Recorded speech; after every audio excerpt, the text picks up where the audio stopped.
to the Damascus Road podcast. On the road to Damascus, Paul had a radical encounter with Jesus and his life was changed forever. That is what we hope and pray for here. Now, on to this week's episode.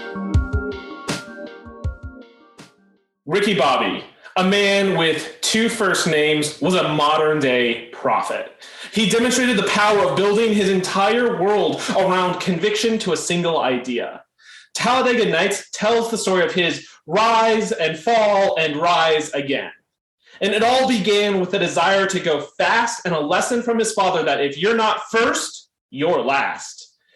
And this belief shaped his entire life, from a little boy dreaming of speed to his first time behind the wheel of a real race car.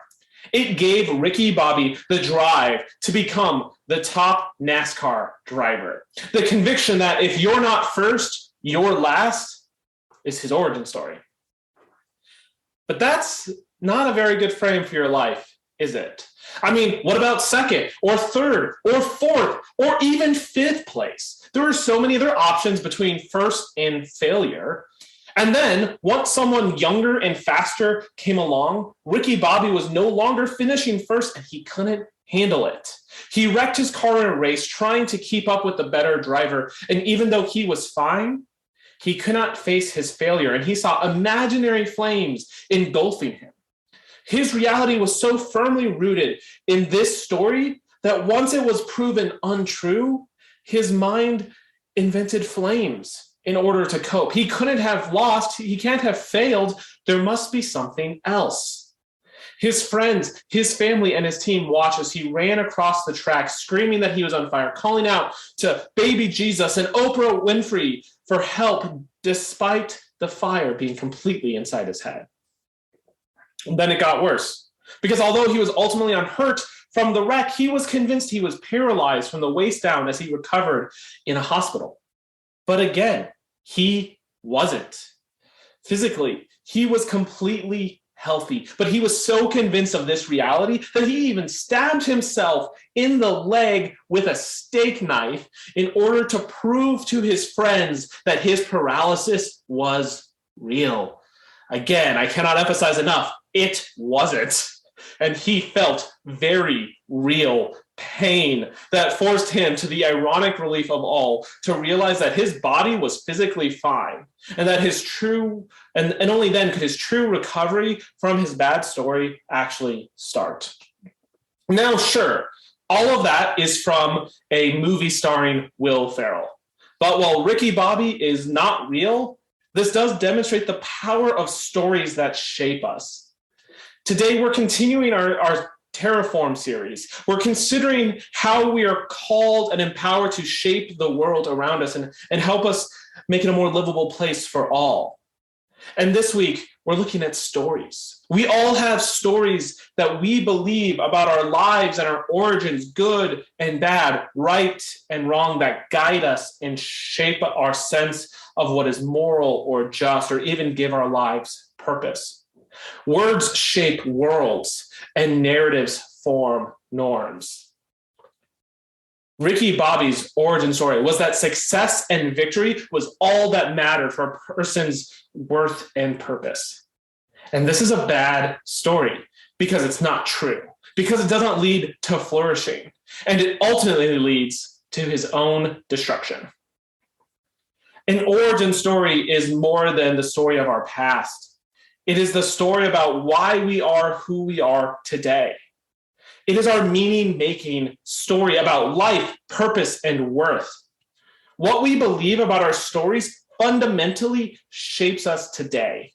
Professor Robert McKee has literally written the book on story called Story.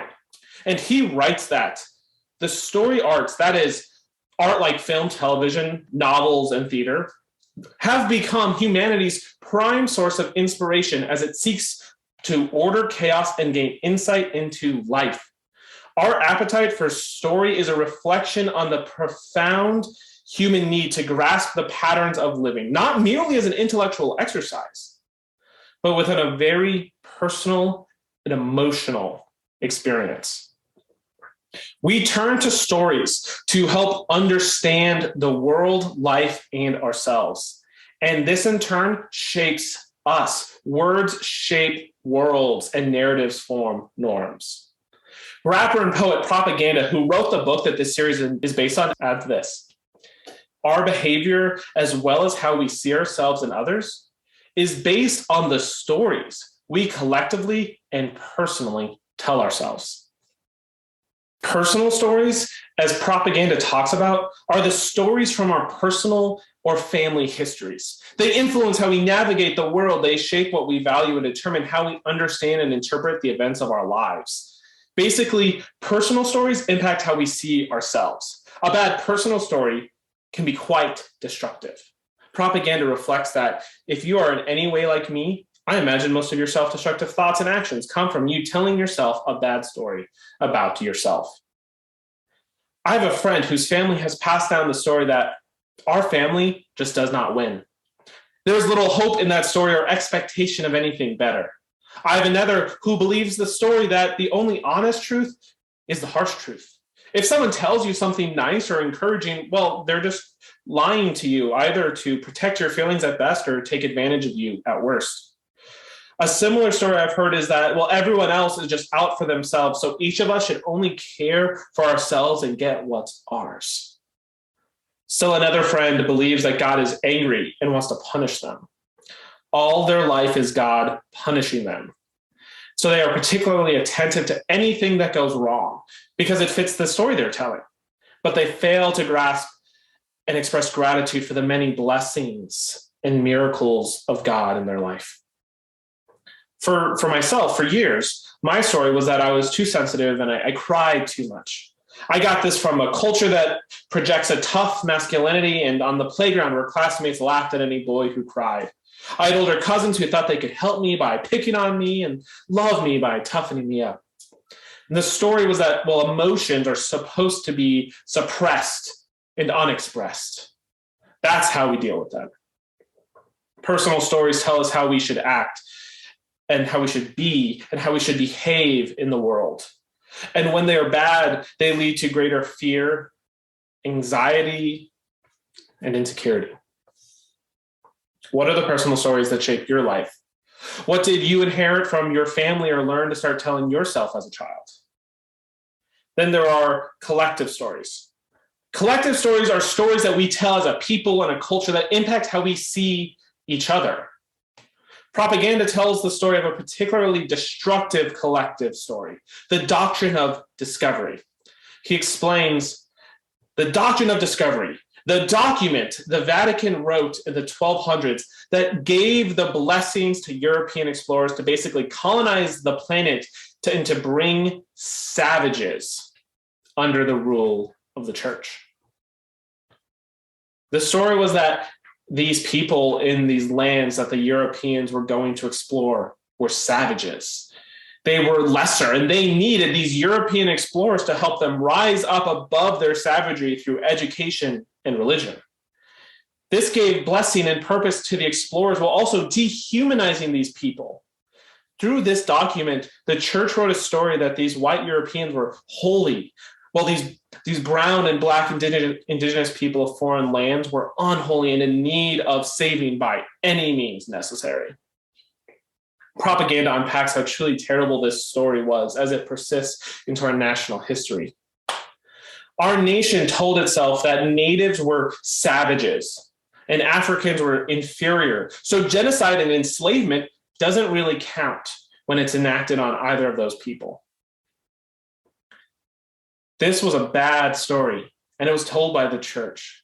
But the implications and effects of the doctrine of discovery, colonialism, and racism are far-reaching throughout world history. It demonstrates the terrible power bad stories hold for how we treat and see one another. But bad stories aren't just a part of our history. For example, we tell a bad collective story today when we believe that, well, we would never fall for such blatant lies as those other people. They're brainwashed, unlike us. Bad collective stories distinguish us from other people. They put us in one group and them in another, disabling empathy and making it easier to ignore, dismiss, or even hate the other. Now, not all bad stories are quite so obvious, but can also be much tougher to identify. So how can we tell if we are believing a bad story? We might consider, what kind of story is it? In Stranger Than Fiction, another film starring Will Ferrell, Harold Crick goes to Jules Herbert, a professor of English literature, to try and figure out what kind of story he is in. Professor Herbert asks him, is it a tragedy or is it a comedy?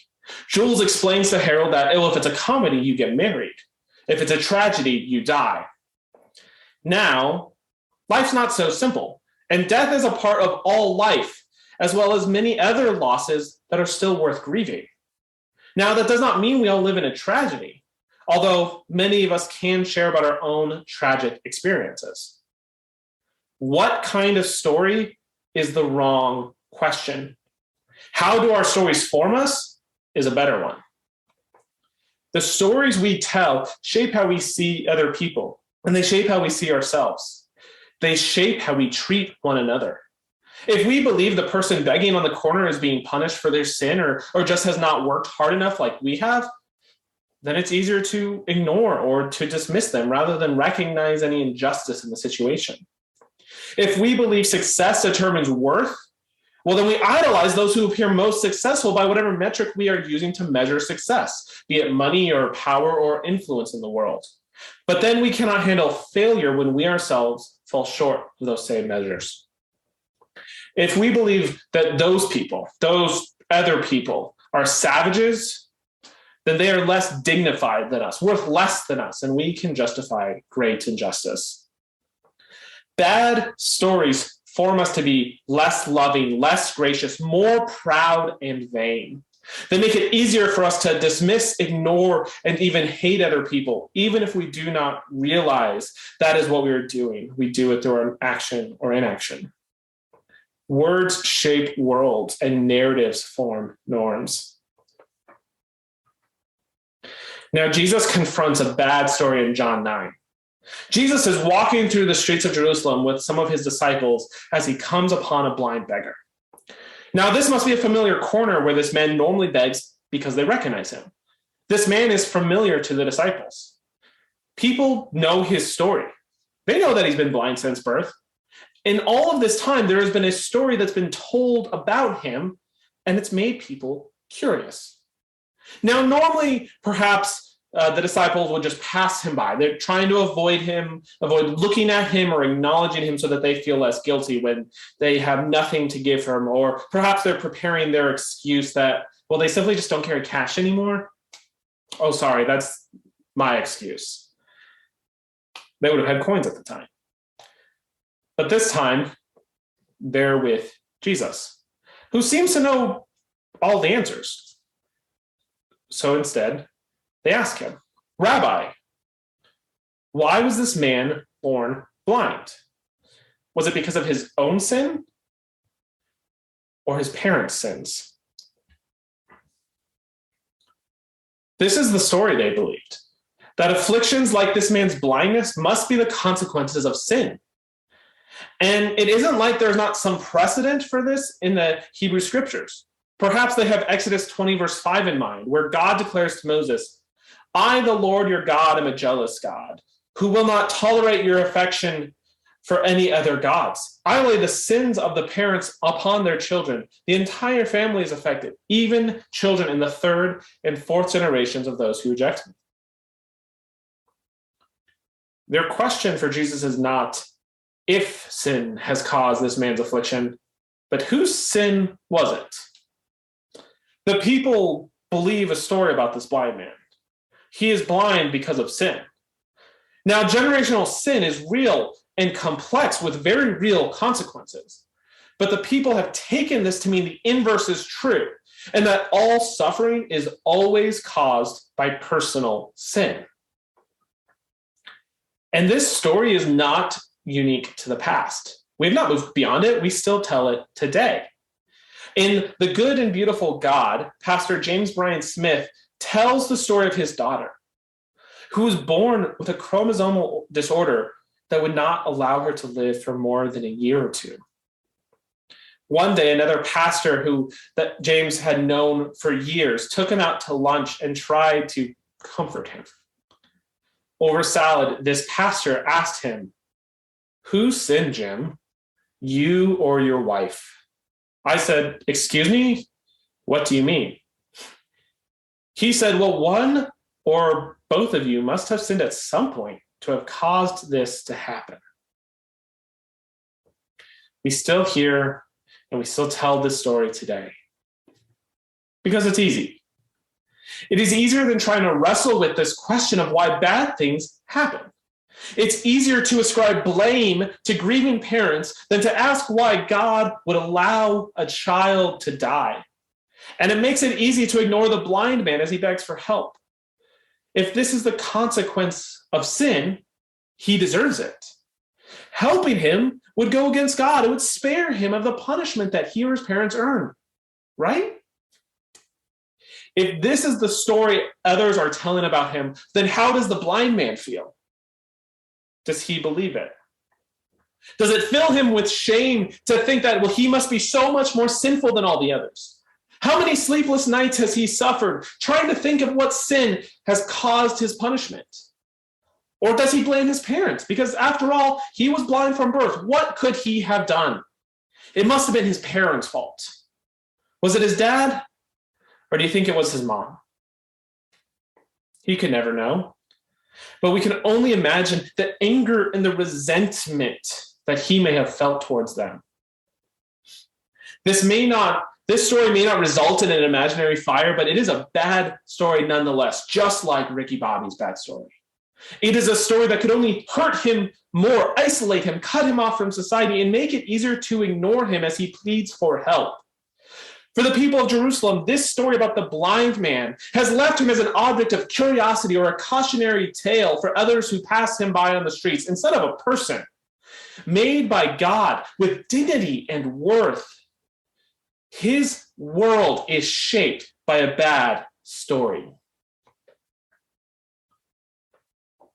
But there is hope, because the story doesn't end there, as Jesus rewrites the blind man's story to tell a better one. When his disciples ask, whose sin caused this man's blindness? Jesus responds, it was not because of his sins or his parents' sins. This happened so that the power of God could be seen in him. Jesus takes this man, and then he makes mud from his spit and the dirt on the ground, and he spreads it over his eyes. Does not sound very pleasant. This man was sitting there begging for coins, used to being ignored, when suddenly this stranger from another town declares something about God's power in him, and then starts spreading spit and dirt on his face. And then Jesus gives him a command. Go wash yourself in the pool of Siloam. And Siloam means sent. This man needs a better story. He needs someone to see him, honor him, acknowledge his dignity as a human created by God. This blind man heard this strange man that was called rabbi by others say that his story is not about sin, but is about God being seen in him. No matter what he may be feeling about this strange man who just spread mud on his eyes, the blind man listens. And this is important. We need to hear this, because Jesus does not heal the man right there, but instead gives the blind man a chance to respond and to engage in the rewriting of his own story. The blind man listens to the strange rabbi and plays a part in rewriting his own story. He responds to Jesus. He goes to the pool. Well, our stories shape us. Again, words shape worlds and narratives form norms. We also shape them, because our stories don't write us. We write our stories. We are given agency and power by God. We can be a part of the process of rewriting our stories, both personal and collective. And propaganda writes about this process. The telling a better origin story is not about forgetting the past, but being willing to look at the past and all its destruction and glory, see how it crippled who we are now, but then also how a retelling can forge a better person, a better nation. For myself, rewriting my story didn't ignore my struggles with my emotions or my shame around them, but it required me going through a challenging period where I learned to wrestle with shame and reconcile with those emotions. I learned to let go of my fear of how others would judge and criticize me. And I began to tell a new story, not about how my emotions were out of control, but about how I could listen to and attend to them as they teach me about myself and about my internal world, and how they help me to understand and love others more deeply, and about how joy and sadness go hand in hand to form a beautiful and flourishing life. This does not mean we ignore our past hurts and pain in our stories. In fact, propaganda reassures us that telling a better story is not erasure. It's looking back, and it is seeing if there is another narrative that you can rehearse that brings life out of the suffering. I do not erase my old story as I tell a new one. In fact, this past Christmas, I actually got to hear from my older cousin, one of the ones who thought he needed to toughen me up, about how hard he is trying to help his 6-year-old son learn new ways to work through his anger and to give his son a better process for his emotions than that he had for himself. I was so overjoyed to hear this. When his son dragged him away to play, I turned to his wife and I shared with her that when my cousin became a father, I hope to give him the advice that if his son is like me, well, then he doesn't need his father to toughen him up, but to help him attune to his emotions and understand them, because that's what I needed.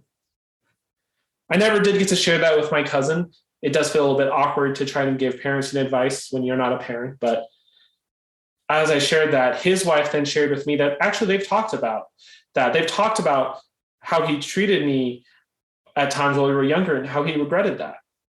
He recognized that trying to toughen me up was not helpful. I didn't need to hear that for myself. I love my cousin. He's one of my favorite people. And in my own healing, I'd long ago forgiven anything that I needed to forgive, and I let go of the pain I may have felt. But upon hearing that, I was overjoyed for his sons and for him. I am so thankful for them that their father is rewriting his story to help teach them a better one. Neither of us has erased the past in order to tell a better story. And I cannot wait to follow my cousin's example with my own son one day. It is a reminder that our stories don't write us. We write our stories. As we return to the blind man, he is on his way to the pool of Siloam. He has a layer of spit and dirt over his eyes. Not that he can see anyways. But he knows Jerusalem. He knows the streets and the hills. He's been blind since birth. So he's used to making his way through. He journeys to this pool of Siloam just south of the Temple Hill.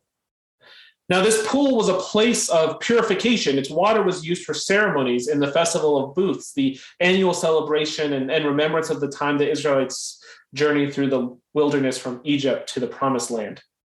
It is a celebration of God's provision of food and water in the desert. And it is into this pool filled with ceremonial water marked for purification and celebration of provision that this man, this blind beggar, dips his muddy face. He emerges, and for the first time in his life, here in the shadow of the temple, he can see. The disciples asked about cause, but Jesus responded with purpose. Jesus tells a new story. It is not because of sin that this man is blind, but so that they can all see God's power in him. And so not only does this one man see, but so do all who meet this man after. Time and time again, in the rest of John 9, people ask, can this be the blind man who used to beg? And time again, he tells them the story of Jesus, his miraculous healing. Jesus takes the bad story about sin and punishment and tells a new story about purpose and power. Jesus incorporates this man's story into the gospel story. By restoring this man's sight, Jesus is revealed to many more. Now Jesus is constantly telling better stories. He knows the power words and stories have. He knows that words shape worlds and narratives form norms. In the Sermon on the Mount from Matthew 5, Jesus repeats the refrain, "You have heard that it was said, but I tell you. You have heard that it was said, you shall not murder, but I tell you that even hatred destroys others.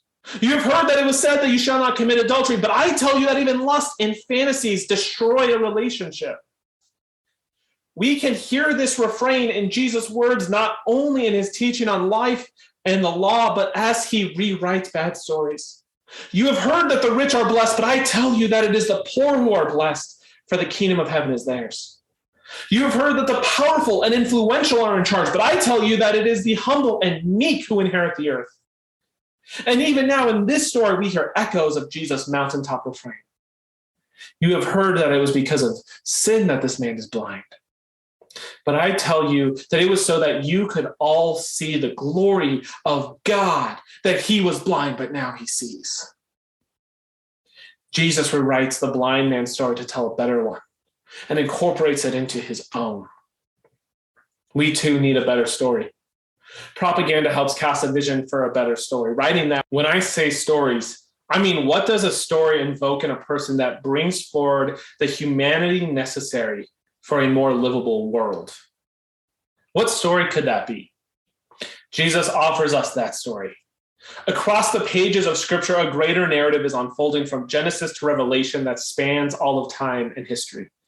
It starts in the garden, where man and woman walk with God, continuing through the fall as sin and brokenness enter the world. It goes on as God forms a covenant relationship with Abram, promising to show the world God's love and faithfulness through him. It spans the generations of Abram's, now Abraham's, countless descendants as a nation and a people of God, and then follows them into exile. It sees God's people as subject to empire and as a new hope in Jesus Christ emerges. It follows him through his life, ministry, death, and resurrection, and into the new life he ushers in. And it continues through the church, the new people of God brought into the narrative by Christ, then, now, and into the future.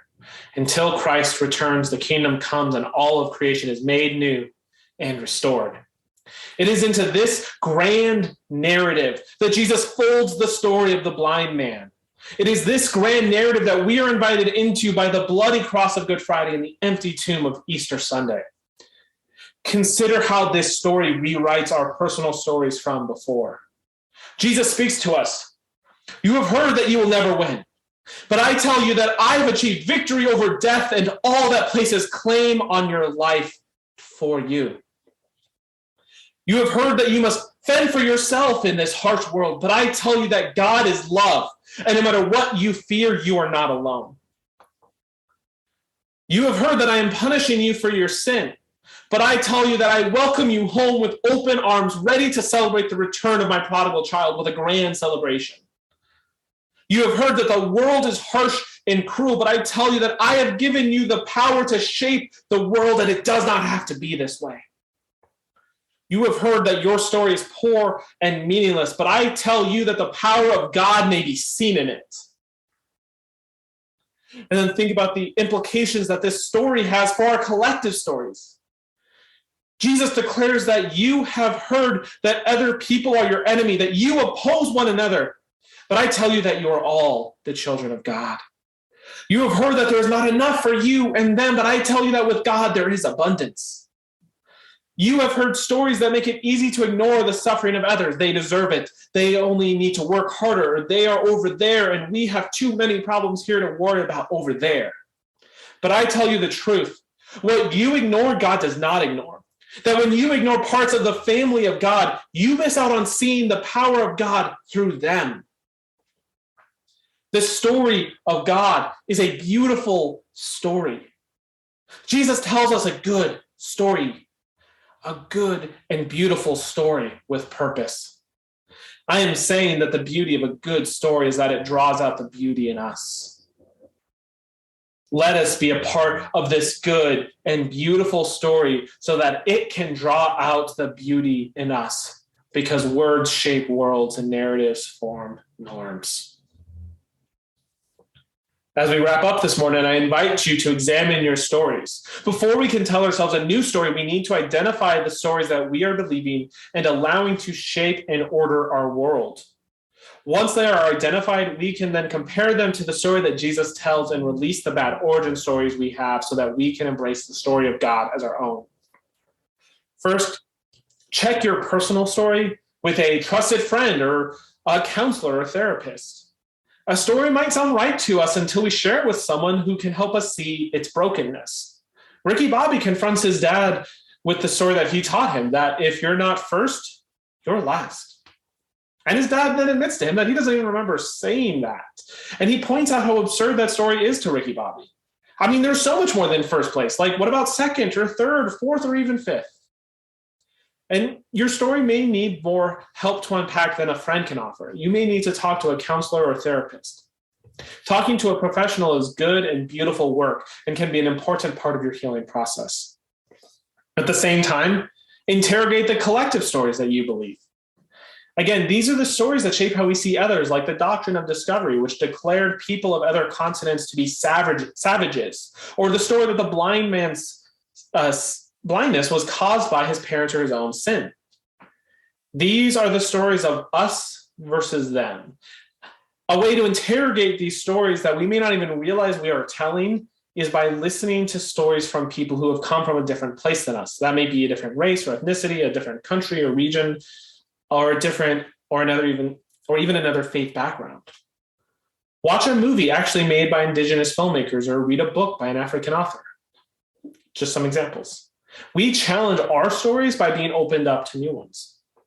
And we may not even realize how much our own stories are shaping our understanding of Jesus' story. But as we hear new stories, we can compare those stories and our stories with the teachings of Jesus. We may hear Jesus teaching about the oppressed with new understanding, or appreciate more deeply God's redemptive offering of shalom and liberation. So we submit our stories and all others to God, the author of life, and we come away with a more beautiful understanding.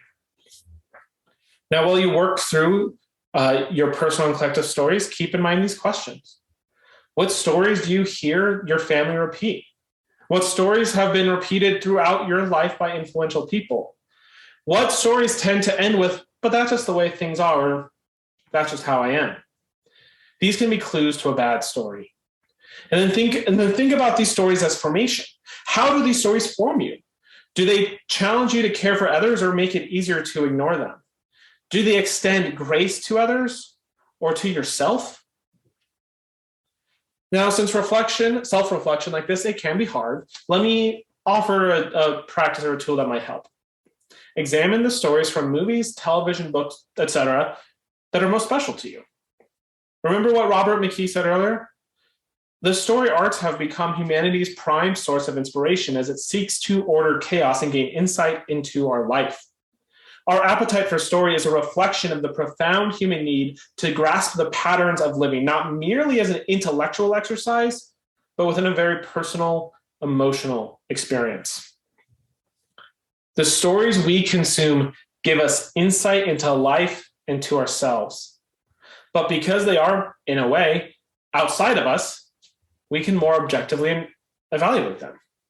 So what characters do you tend to relate to in books, movies, or television? And what is their story? For example, Disney's Encanto offers us many different characters that we may see our stories within. Maybe you relate to Luisa's feeling as the older sister that she needs to be able to shoulder all of the heavy burdens that her family cannot carry. Maybe you relate to Isabella's struggle with needing to be perfect to live up to family expectations, or with Mirabelle's internalized failure to live up to her amazing family with all of their gifts.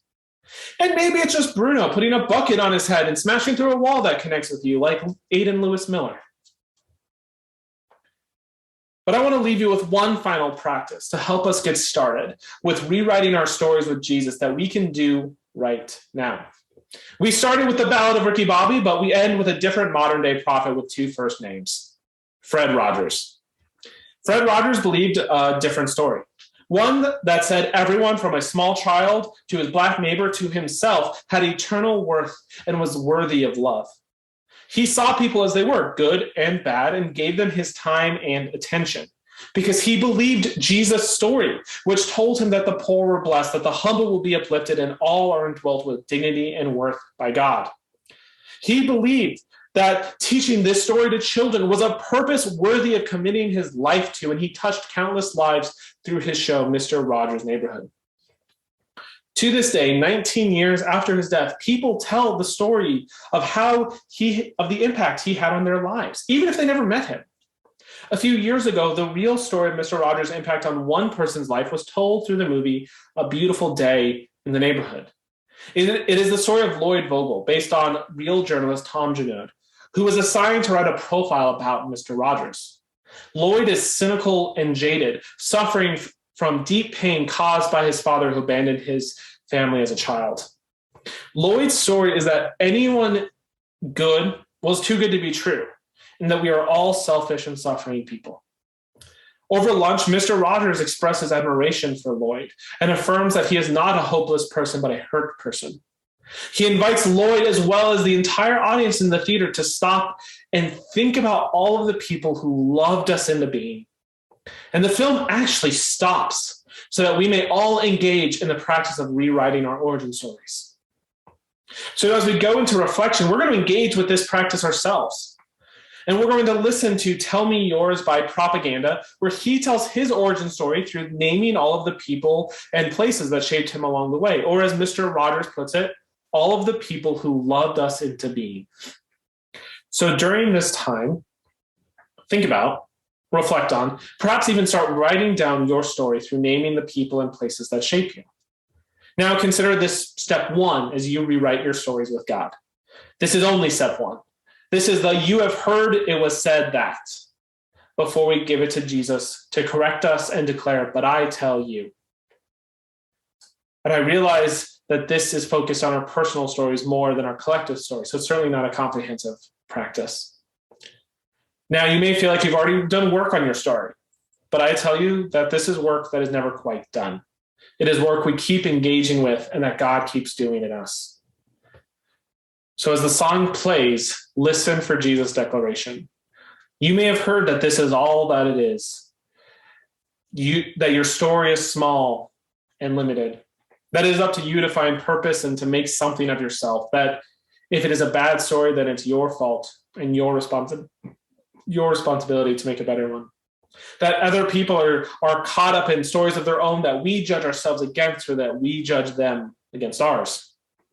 You may have heard that these other people don't deserve your help or compassion. They're different and you don't understand them or their story. That all of you have small stories that don't intersect, that don't need to engage with one another or be shaped by each other's stories. You may have heard that this is all it is. But I tell you the truth. There is a better story being told that you are not at the center of, that other people are not at the center of, but that Christ is at the center of, and all are welcome into it. But I tell you the truth.